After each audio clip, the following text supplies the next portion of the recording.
그는 유시민입니다. 아니 근데 유시민 이야기로 넘어가기 전에 사실 나는 조국과 홍명보가 닮았다, 관상이 비슷하다 이런 이야기를 우리가 방송에서 하자길래 내가 좀 되게 고심하고, 그러니까 고민하고 있는 주제 중에 하나가 우생학이에요. 그러니까 사람이 그렇게 났음에 그러하다. 생물학적으로 정해진 것은 바뀌지 않는다. 사실 한국의 관상학은 되게 정확하게 우생학이랑 연결되어 있는 부분이 있어서 아 이거 방송에서 나 이렇게 우아한 평론가 해도 돼? 막 이런 생각했는데 아니 너무 결론이 좌파적으로 가네. 그럼요. 피시하네. 그럼요. 타고난 것이 아니라 삶의 궤적이 그렇게 나이 먹어온 시간이 그들을 비슷하게 하게 한다. 그래서 어떻게 생각하면 저도 지금 든 생각인데 되게 어떤 면에서는 불행하고 불운한 사람들일 수도 있는 것 같아요. 사실은 우리가 20살쯤, 30살쯤 되면 한 번쯤 와 인생 진짜 꼬이는구나, 나 안 되는구나 라는 것도 해보고, 그 다음에 대차게 한번 까여가지고 진짜 막 술 먹고 진상 한번 부리고 막 울고 막 이런 실패를 하면서 사람이 굳은살이 배기고 성장을 하게 되는 거죠. 나이테가 생기는 거고. 근데 얘네는 되게, 이 사람들은 그 온실 속에서 자라가지고 면역력이 전혀 없는 사람들처럼 자란 거예요. 그러다가 갑자기 하우스 밖으로 나왔는데 이 세상이 하우스가 아닐 리가 없어 라고 생각하고 사는 거죠. 이 세상은 노진데, 진짜 척박한 노진데. 그러니까 이렇게 되는, 이렇게 조롱거리가 되고 자기가 어느 땅에 딛고 있는지도 모르는 사람이 되고, 그래서 어떻게 보면 진짜 어떻게 보면 불쌍하기도 하고. 그러니까 사실은 이 시기에가 한국이 32강 탈락이 확정되는 그날, 그 바로 전날에 유시민이 다스베이더에 나와서 완전히 깽판을 쳤거든요. 그러니까 말하자면 술을 마시고 자기 친구들끼리 골방에 처박혀가지고 나눴어야 되는 이야기를 엄청나게 많은 사람들이 보는 유튜브 방송에 나와서 되게 대단한 이야기인 것처럼 심지어 수첩까지 들고 왔어. 수첩을 꼼꼼하게 적어와서 썰을 막 풀기 시작했었던 거죠. 난 이게 너무너무 좀 실망스러웠었던 것 같은데. 저는 실망스럽진 않았어요. 그는 원래 그런 사람입니다. 아니 근데 그는 그런 사람이라고 하더라도 사실 이런 식의, 지금 이제 유시민이 다스베이더에 나온다고 하는 것도 막 일주일 전부터 엄청나게 엄청 했죠, 맞아. 광고를 했단 말이야. 내가 다스베이더에 나가서, 내가가 아니지, 유시민이 다스베이더에 나와서 정말 중요한 얘기를 할 거다. 근데 사람들이 이 유시민의 입에 엄청나게 관심을 기울이고 있었던 이유는, 이게 말하자면 지난번 이제 조국 당과 민주당의 합당 때부터 완전히 불거지기 시작한, 말하자면 민주당 내의 내전. 도대체 왜 이렇게 여당 대표가, 그리고 여당의 사실은 코어라고 이야기되는 언론인이 말하자면 대통령 때리기에 몰두하는가, 이 이유가 도대체 무엇인가를 합당한 이유를 듣고 싶어서 유시민의 입을 보고 있었던 거예요. 나도 도대체 무슨 얘기할 것인가. 그래서 나도 진짜 다스베이더 안 본 지 오래됐는데 나는 김어준을 견딜 수가 없거든요. 그 웃음소리, 관상, 얼굴에 뭐가 있다면 목소리도 난 뭐가 있는 것 같아. 맞아. 김어준은 얼굴 탐욕이 있잖아요. 아니 사실 김어준은 장사꾼이니까요. 네, 사실은 탐욕이죠. 시사라는 걸 상품으로 만들어서 굉장히 잘 파는 장사꾼이어서 나는 탐욕스러워도 괜찮다고 생각해. 거기에 올라타는 정치인들이랑 평론가들이 문제일 텐데, 또 어쨌든 그래서 유시민이 나와서 뭐 얘기를 한다길래 궁금해가지고 내가 너무 오랜만에 그걸 틀었단 말이야. 근데 한마디로 정리하면 나한테 왜 그랬어요? 예요. 그러니까 너무 억울해. 내 친구들한테 왜 그랬어요?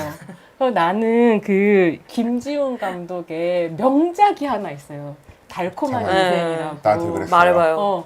말해봐요. 나한테 왜 그랬어요? 이병헌의 그 대사가 나는 21세기 한국 중년 남성들의 세계관을 설명해 준다고 생각하거든요.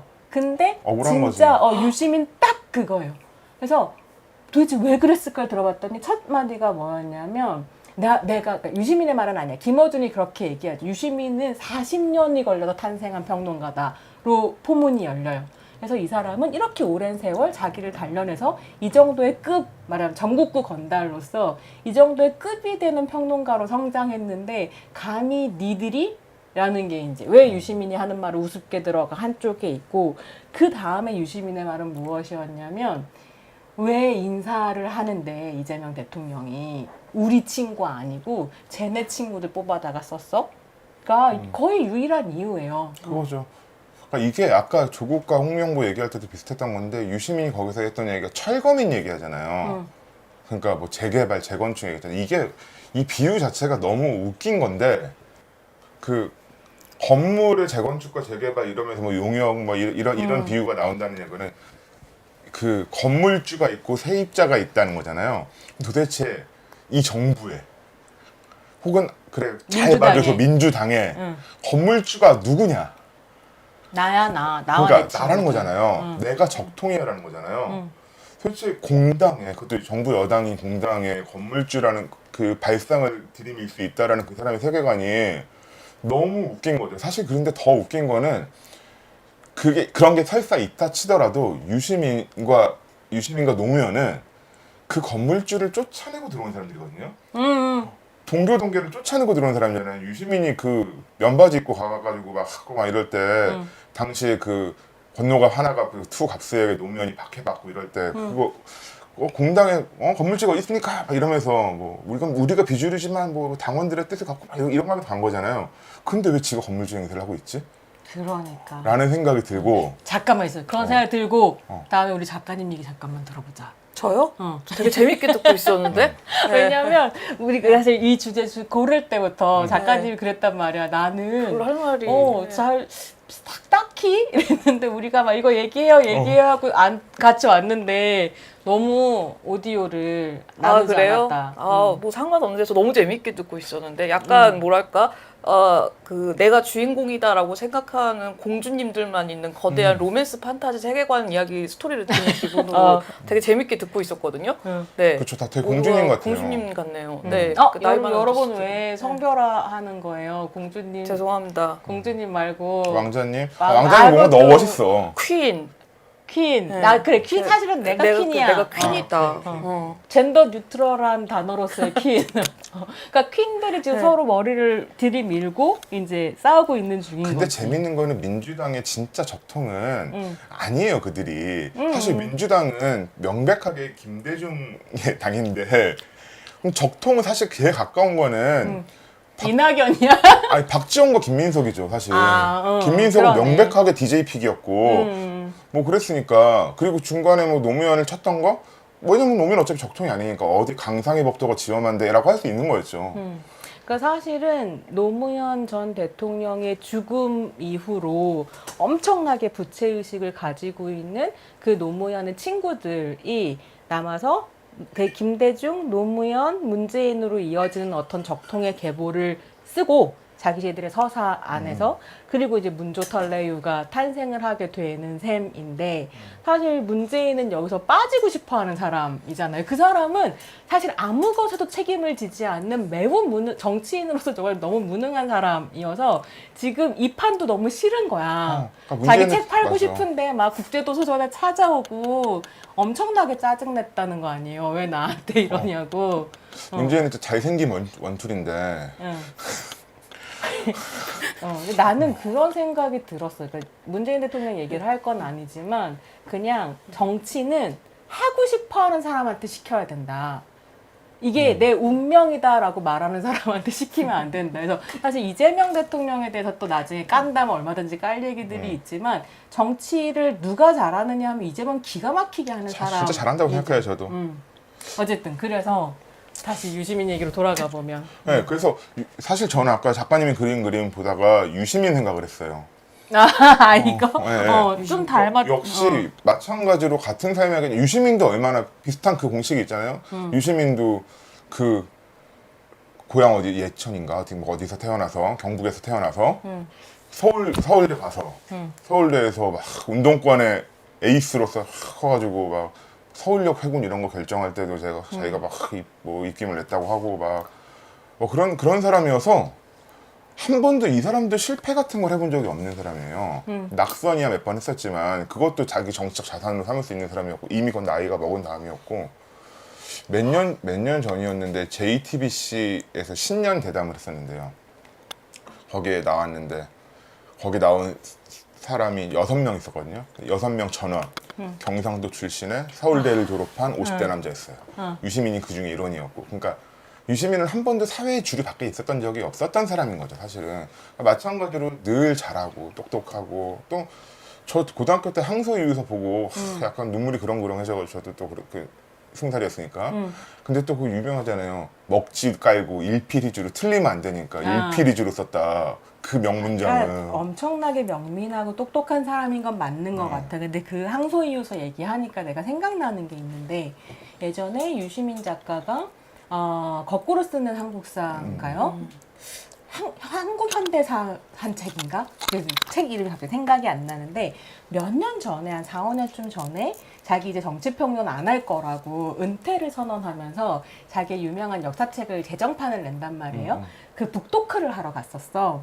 근데 그 책이 내가 약간 읽으면서 약간 버거웠달까? 그러니까 부대꼈달까 하는 건 뭐냐면 이 한국 역사를 박정희가 만든 역사와 김대중이 만든 역사 두 개로 정리하는 거니까 산업화와 민주화로 정리를 하면서 박정희의 공이 있다는 걸 우리가 인정해야 된다 이렇게 역사를 정리하는 부분이 있어요 그 책에. 근데 약간 이거는 받아들일 수가 없는 거야.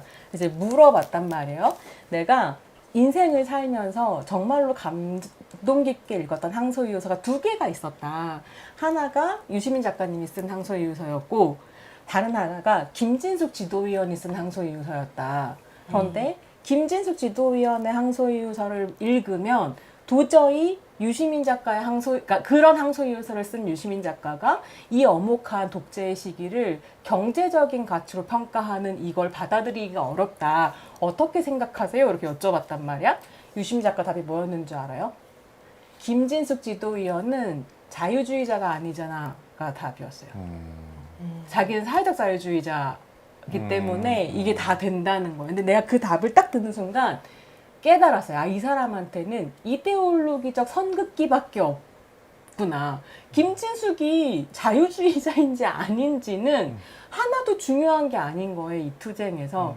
근데 사실 그 항소유서 얘기와 함께 이번에 그 말하자면 민주당을 우리는 증축하려고 이재명한테 맡겼는데 이재명한테 맡겼는데 이재명이 증축이 아니라 아예 재건축을 하려고 하고 그래서 용역깡패들을 불러왔고 그 용역깡패들이 용역평론가와 촉법평론가들이다 이런 얘기를 풀면서 주인인 나에게 이걸 돌려달라고 얘기할 때 나는 이제 그런 생각이 들었던 거야. 이 사람한테는 이 이데올로기란 프레임밖에 없구나. 텅 빈 프레임밖에 없구나.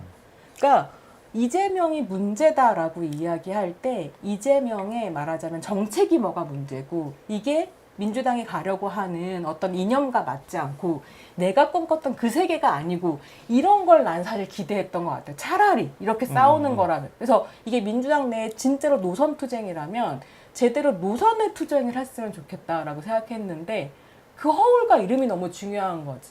자유주의자다 아니다 뭐 이런 식의.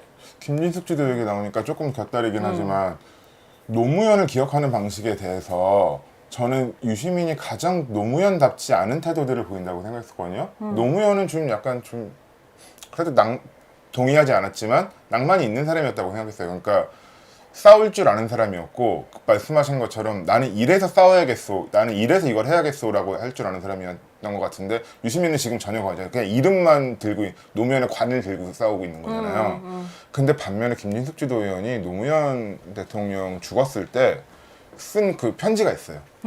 애도문이 있는데 그 뭐 아주 명문인데 제가 그거를 몇 번을 읽다가 저한테 되게 그 와닿았던 문장은 적이 된다면 호족수가 되고 싶었습니다라는 얘기를 해요. 아 어떡해.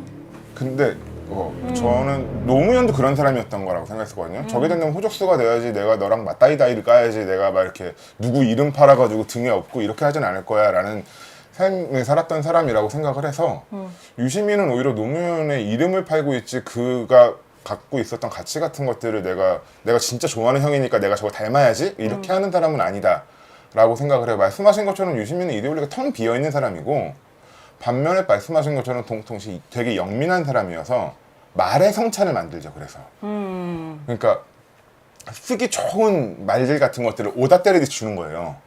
그래서 지금 인터넷 댓글 보면은 그 유시민이 촉법으로 지적한 평론가들 있잖아요. 거기 가면 다 촉법 그러고 있어요. 다 그러니까. 오다 바꿔가지고. 그러니까 좌표 찍은 셈이죠. 그 뭐 딴지에 모여 있는 사람들, 다스베이더 보는 사람들 이런 사람들한테, 그러니까 정치가 대중문화가 된 건 너무 오래전 일이고 대중문화가 되었기 때문에 팬덤이 지금 같은 시대에 활개를 치는 것도 어쩔 수 없는 일인가 보다 하는데 그 팬덤이 어떻게 움직이는가는 물론 요즘의 팬덤은 스타가 하라는 대로 하지 않죠. 아이돌이 하라는 대로 하지 않죠. 아이돌이 팬들이 원하는 대로 움직여서 지금 정치가 이 꼴이 되기도 했지만 어쨌든 그걸 가이드해가는 게 되게 중요한데 그냥 좌표 찍은 거예요. 촉법 그 뭐 이재명이 선물 준 거 언박싱 하네 정민철 뭐 이렇게 가는 그런 거죠. 거죠. 용역 그렇다면 뭐 장땡땡이 강땡땡이 뭐 맞아요. 누구 뭐 빅마우스 아니고 헬마우스. 엘마우스 이렇게 이제 막 좌표를 찍는 거죠. 그러니까 너무 나는 이게 무슨 효과가 나는지 모르고 하는 사람이 아니잖아요. 왜냐면 정확하게 알고 있었거든요. 자기가 나와서 이렇게 말하면 무슨 일이 벌어질 것인지. 저는 그리고 이게 지금은 이제 적에 대해서 싸우고 있는 명청대전이라고 부르던데 그 거기서 유시민의 잘못이 더 큰 거는 이런 문화 자체를 만든 거라고 생각을 해요. 사실 저는 그러면 유시민과 지금 싸우고 있는 그 촉법들이나 용역들도 사실은 유시민이 하는 거랑 똑같은 걸 하고 있거든요. 사실 똑같이 그냥 내용은 없고 그 아이돌만 있는 거예요. 내가 우상으로 섬기는 우리 보스만 있는. 그래서 저는 그들이 하는 얘기들 중에 그러니까 지금 이재명 흔히 얘기하는 반청, 친명이라고 하는 그쪽 스피커들이 뉴 이재명계. 뉴 이재명들 그 거기서 얘기할 때 막 그런 얘기를 해요. 나라고 이재명 대통령의 정책이 다 마음에 드는 것은 아니다. 나도 반대한다 그거. 근데 대통령이 하겠다니까 하는 거다. 그러니까 이게 이게 무슨 텅 비어있고 천박한 말이지? 이거야말로 천박하고 이것이야말로 사실은 유시민이 시작했죠. 왜냐하면 2017년에 문재인 대통령 당선됐을 때 정청래, 유시민, 김어준이 했었던 게 뭐냐면 진보적인 어용 지식인의 탄생을 맞아. 선언하는 거였거든. 그렇죠. 그래서 노무현 대통령 때 노사모가 그 한국 정치 팬덤의 시작이라고도 할 수 있는데 노무현 대통령 당선되고 난 다음에 노사모한테 물었다는 거예요. 정청래가 이런 얘기를 하는데 노사모한테 물었다는데 이제 내가 대통령이 됐으니 여러분 뭐 하실래요? 라고 물었는데 그때까지만 해도 한국의 시민들은 깨시민이었단 말이야. 깨어있는 시민이었단 말이에요. 감시 이랬다는 거예요. 그랬더니 노무현이 감시 말고 지지해주세요. 이렇게 얘기를 했는데 우리가 그때 제대로 지지하지 않고 비판해서 노무현 어떻게 됐냐 이렇게 말을 가져가거든요. 그 말을 유시민이 받아서 말하자면 나는 이제 진보적인 어용지식인을 하겠다고 선언해요. 그러니까 사실은 이때부터 평론가로서의 자질은 없는 거나 다름없었고 그렇게 만들어진 그리고 그게 이제 김어준이 나는 꼼수다 이후에 깐 장인 거죠. 완전히 진영이 나눠져서 이쪽 팬덤에 소구하는 말하자면 마이크와 저쪽 팬덤에 소구하는 마이크가 격돌해서 지금 여기까지 왔는데 그 와가지고는 지금은 또 어용 안 하겠다는 거잖아. 그 뉴 이재명계들은 다 지금 어용하겠다고 나선 거나 마찬가지고. 그래서 그런 문화 자체를 만든 게 유시민이고 그리고 그게 늘 이렇게 교묘하게 사기를 치는데 유시민이 제가 2002년 당시 고등학교 때 성남시의 그 고교생 노사모로서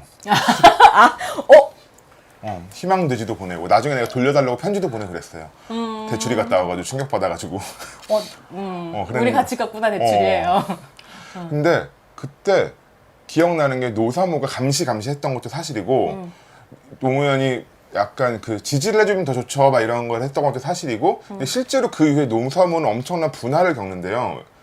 노사모의 대부분은 무슨 소리 하는 거야? 우리가 개인 팬클럽이 아닌데 우리는 민주주의 사회를 지향하는 사람이었고 그거를 하는 아이콘으로서 노무현을 지지했던 거니까 우리는 정부도 감시하는 거고 뭐도 하는 거 시민단체로서의 역할을 해야 된다 우리는 이라는 논의가 나와서 그렇게 우르라고 거기서 이제 그 부평에서 노동자들 때려잡을 때 우두두 대출에서 우두두 이렇게 막 떨어져 나가면서 계속 하고 하지만 그런 저도 비슷한 거거든요. 저 아저씨가 멋있는 아저씨긴 하지만 잘못한 건 잘못했다고 욕을 해야지 약간 요렇게 어서 발전을 해 나갔던 게 초기 노사모였고 노무현을 지지하는 사람들의 가장 큰 팬덤이었죠. 유시민이 이런 식으로 교묘하게 사기를 쳐. 지금 노사모의 자기 변명. 나는 정치 팬덤이었지만 깨어있는 시민이었다. 그랬죠. 고등학생이었는데 내가 무려. 사실은 거기에서부터 어떻게 보면 지금의 정치 팬덤 문화라고 하는 게 분화되면서 여기까지 오고 문재인 대통령 됐을 때 우리 인이 하고 싶은 거 마음대로 해를 지나서 사실은 이 꼬라지가 나고 있다. 이런 게 좀 고민이에요. 그래서 뭐 좀 마무리를 해볼까 싶기도 한데 이 이야기는 나를 근데 이 유시민의 이번에 다스베이다 출연해서 나를 제일 힘들게 했었던 건 뭐냐면 사실 이제 뭐 크게 기대하지 않았어. 그치? 또 내 친구들 왜 잘랐어요? 뭐 이 얘기 하겠지라는 생각을 하기도 했지만 유시민의 언어가 나한테 너무 부대에 꼈어요. 그래도 책 쓰고 공부하고 스스로 평론가라고 얘기하고 평론가 몇 번 그만뒀지만 다시 돌아서 또 평론을 하시겠다는 건데 근데 그 평론가의 언어라고 하는 것이 자가면역 결핍증이다. 질병 혐오 깔아내리고 재건축 가지고 오고 영역 깡패 마지막으로 촉법을 얘기하는 거 있잖아요. 사실 여러분들 촉법은 혐오 표현 멸칭이 아니에요. 촉법은 그냥 법적 용어예요. 그런데 이 촉법 범죄자들이 그 나이를 이용해서 어떤 식으로 법망을 피해가고 이런 것들에 대한 분노가 쌓였고 한편으로는 대중문화가 그걸 더 강화시킨 것들이 있죠. 촉법의 이미지라고 하는 걸 만들어서 그래서 최근에 무슨 김 부장인지 강 부장인지 하는 소지섭이 나오는 우리 또 영화 좋아하는 사람들이 소지섭에 대한 보은의 마음으로 좋은 영화 워낙에 많이 수입하시니까 보은의 마음으로 그거 막 본다고 하더라고요. 근데 거기에 이렇게 깡패가 나와서 나 촉법이야 막 이러는 장면이 나오는데 나 정말 너무 불편하고 그 만들어졌던 촉법의 이미지가 있죠. 그래서 그게 멸칭이 되어버렸고 그건 일종의 혐오 표현이고 에이지즘이 들어가 있는 혐오 표현인데 그걸 가지고 와서 촉법평론가라고 깔아뭉개는 방식. 근데 이 혐오라고 하는 건 이번에 배재고등학교 야구단에서 본 것처럼 사실 재미있는 놀이이기 때문에 훨씬 쉽게 스며들거든요, 문화 안에. 촉법이란 말이 어떤 효과를 가지고 올지 아는 사람이 그 혐오 표현을 재미삼아 가지고 놀라고 팬덤한테 던져버린 거예요. 그러니까 아까 댓글마다 촉법하고 돌아다닌다는 거. 그러니까 명민한 거죠. 사실 진짜 명민한 거예요. 사람들이 도파민 터지고 제일 좋아하는 사람들은 그렇게까지 생각하지 않을 거예요. 지금 평론가님 얘기한 것처럼 촉법이랑 왜냐면은 방송에서 아까 김 부장에서도 그런 것처럼 우리 저번 주에 얘기했던 청교육에도 계속 나오는 것처럼 사람들이 되게 싫어하는 거거든요. 그냥 그거를 되게 정확하게 알고 그렇게 사람들이 싫어하는 말들을 줄 아는 사람인 거죠. 그러니까 확신범인 거지. 되게 확신범 파렴치범인데 근데 아니 그래서 그렇게 하고 확신범 파렴치범이 촉법을 던졌다? 그래서 나도 깜짝 놀라고 막 허지훈 같은 사람이 갑자기 등판에 그래서 나 진짜 참을 수 없었는데 그 유시민의 잘못된 소위 평론이라고 하는 잘못된 막말장치를 비판한답시고 악취나는 노인이라는 표현을 쓰는 거예요. 그래서 한쪽에서는 나의 어린 사람을 혐오 표현으로 짓밟고 한쪽에서 늙었다고 욕하고 유시민이 늙은 게 문제냐고 늙은 값을 못하는 게 문제지. 근데 유시민도 옛날에 60 먹으면 뇌 썩는다 그래가지고 그렇게 그래서 막 난리가 났다. 뭐 어떻게 해야 될지 모르겠다. 네, 안경을 씌워봤습니다. 한번 다시. 안경 이게 원래 이 두 명을 합쳐가지고 그린 건데 이 위에다 안경을 씌워봤더니 저도 그리고 깜짝 놀랐는데 여기 눈꼬리를 조금 처지게 수정을 하면 유시민이요? 네. 관상론 얘기할 수 있겠다. 확실히 옛말에 그랬어요. 사람이 나이 40이 되면 자기 얼굴에 책임을 지게 된다고. 이게 관상적으로다가는 이제 귀도 크고 이마도 넓고 남의 말을 참 잘 듣는 거라고 알고 있는데 이 사람이 좀 잘 웃고 남의 말을 참 잘 들어야 되지 않을까라는 참, 네, 그렇습니다. 50, 60 이후의 얼굴은 자기가 책임지는 거다라는 네, 이야기를 하면서 컵스커피님께서 컵스커피님은 세 분 모두 검은색 옷을 입었는데 맞춘 건가요? 이런 질문을 주셨는데 아니요, 그렇지 않아요. 그냥 아니야, 작가님은 옷 좀 잘 입으시는 것 같은데 옷 그냥 아무렇게나 입는 사람들은 왜 나한테 그래요? 네, 나름대로 신경 써서 까만 옷. 그렇구나. 까만 옷이 제일 날씬해 보인다 그래가지고. 저는 그냥 아무 옷이나 집어 입고 검정 옷의 이유. 그냥 별 생각 없었는데요. 그리고 PJ6887님이 노사모의 전환길도 있었다며. 노사모의 분화가 아주 드라마틱하네요. 노사모의 변희재도 있지 않았나? 변희재가 안티조선운동도 하고 노사모도 하고 그랬던 것 같아요. 그랬을 수 있겠다. 그리고 진중권을 이기지 못해 화가 나서 흑화했다가 요즘에 진중권보다 낫지 않아요? 이것도 짤로 나누면 정권이 낫다. 변희재가 진중권보다 낫다. 보통 그렇죠. 백말 엉덩이나 흰말 공둥이나. 네, 그래서 유시민 이야기는 요쯤에서 네. 마무리해볼까 싶은데 혹시 작가님 저는 뭐 안경을 씌운 것으로 충분히 만족을 하고요.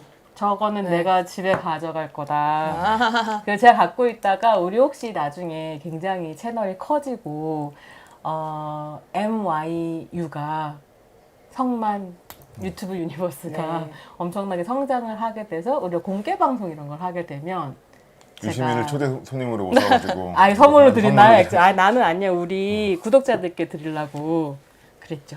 변희재를 여러분들 좀- 구독자들 신경 좀 써주세요. 지금 사랑합니다. 31명 실시간 스트리밍 접속하고 계십니다. 와. 여러분들 복 받는 저녁이 되시고요. 이제 우리 두 번째 이야기로 넘어가 볼 텐데요. 그런 생각 좀 했어요. 진짜 난세에 영웅이 난다고 하는데 영웅 없다. 나 이 얘기 하나만 더 하고 가도 돼요? 나는 이 난세에 정민철이 영웅이 될까봐 너무 겁이 나. 촉법. 왜냐면 아니 그 유시민이 촉법이라고 불렀고 사실 이게 평론가로서 가만히 있을 수 없는 싸움을 사실 건 거잖아요. 그러니까 60이 넘은 자기가 40년 동안 만들어진 평론가라고 자부하시는 분이 이 막 청년 막 이제 라이징하는 평론가를 이렇게까지 크게 불러주는 바람에 정민철 씨가 자기 채널에서 얘기한단 말이에요. 천박하다고 얘기했던 것에 대해서 반박하면서 근데 이 얘기를 하고 싶은 이유는 뭐냐면 정민철이 훌륭하다 그런 얘기 이전에 정민철이 싸우고 있는 장은 나는 확실하다고 생각하거든요. 10대, 20대 극우들과 싸우고 있는 사람이고 자기가 달라진 미디어 환경에서 뭘 해야 하는지 정확하게 이해하고 있는 사람이에요. 그러니까 그가 뭘 목표로 하는가는 사실 나는 관심 없고 그런데 그 싸움 진짜 어려운 싸움이거든요. 근데 정민철이 이렇게 설명해요. 내가 왜 이재명 대통령이 보낸 선물을 언박싱 했느냐라고 하면 지금 그 10대, 20대의 문화 안에서 민주당을 지지한다라고 하는 건 과거에 말하자면 일배했던 것처럼 따돌림 당하고 폭력에 노출될 수 있는 무서운 일이라는 거예요. 그래서 그 시청자들에게 말하자면 이거 자랑스러운 일일 수 있어라는 걸 보여주기 위한 퍼포먼스였다 이렇게 설명하거든요. 그러면서 그렇게 얘기하죠. 유시민 작가가 있는 그 안온한 온실과는 다른 곳에서 나는 싸우고 있다. 그래서 나는 더 천박해질 거다. 이렇게 공유사에 끝나요. 근데 저는 사실 정민철이 싸우는 데는 하우스는 아닌데 온실은 아닌데 그냥 아파트 놀이터 정도인 것 같아요. 아파트 놀이터만큼 나온 게 어디야. 아파트 놀이터 정도여서 그냥 뭐 그래 네가 거기서 긁혀봤자 모래에 섞여 있는 조개 껍질 정도에 긁히겠지. 뭐 그 정도에서 사실은 저는 유시민이 아주 만만한 애를 골라서 띄워줘서 띄워준 다음에 체급을 마치 있는 것처럼 보이게 한 다음에 리그도 한참 밑에 있는 애를 올려가지고 두드러 팬 다음에 봐 쟤네는 이렇게 하잖아 내가 이렇게 싸움을 잘한다고 이런 걸 하는 거라고 생각을 하거든요. 내 생각에 근데 그 싸움 못 이길 거다. 유시민이요? 그러니까 시간이 더 있어야 돼. 정민철을 못 이길 거라는 게 아니라 정민철이 싸우고 있는 그 전선을 이해하지 못하면 민주당은 이 다음 총선이고 뭐고 사실은 되게 위험한 상황이 있다고 나는 생각해요.